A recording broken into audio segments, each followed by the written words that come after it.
Out of a total of 19 registrations that I did for my clients, only 3 were selected. So this is probably the lowest number of cases so far that I've had that made it through the lottery. This comes out to about 15, 16%. I think it's an all-time low so far.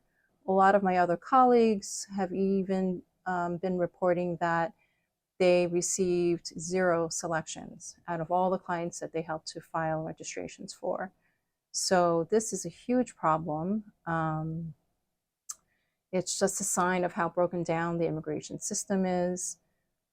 It's clear that the demand for H-1B work visas is at an all-time high, but because there's this quota of only 60,000 H-1Bs that can be granted to employees that have bachelor's degrees, and an additional 20,000 visas for those who have U.S. master's degrees, this is still a relatively small number of H-1B visas that can be granted every single year. Even though we've had this problem, it's gotten worse year by year. Congress still has not seen fit to do anything about it. There was a time during the tech boom where Congress stepped in and they temporarily increased the number of H-1B visas by, I think, 3 times. And during those 3 years, nearly every employer who wanted to sponsor an employee for an H-1B visa was able to file a petition, and as long as the petition qualified, in other words, the position counted as a specialty occupation, as long as the beneficiary did have the minimum requirement of a bachelor's degree in a related area to their position that was being sponsored, then immigration should have approved those H-1Bs. But that was more than 15 years ago. And it's an issue that's going to only become more and more serious.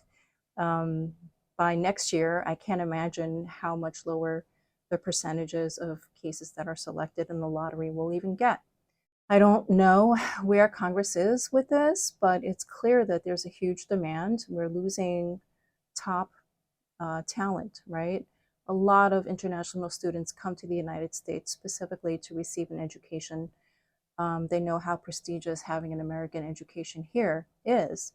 But what are international students supposed to do after they have graduated with, a bachelor's or a master's degree in the US?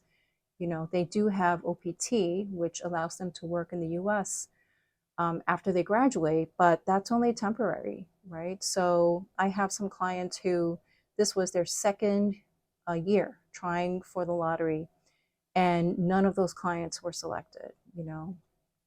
The options that they have at this point are slim to none. I mean, usually the options are either go back to school, maybe obtain another degree, but you can't stay a student forever.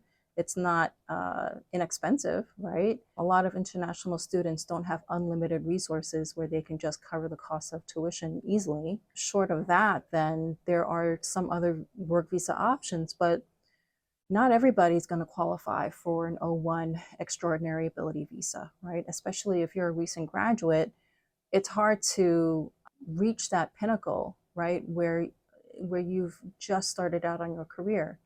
So the sad reality is that a lot of students who entered into the lottery and who weren't selected, they might have to face, they're in a really, really tough position. And if they don't have any options to stay in the United States, then, the United States is losing unlimited talent because Congress hasn't done anything about increasing the number of H-1B visas.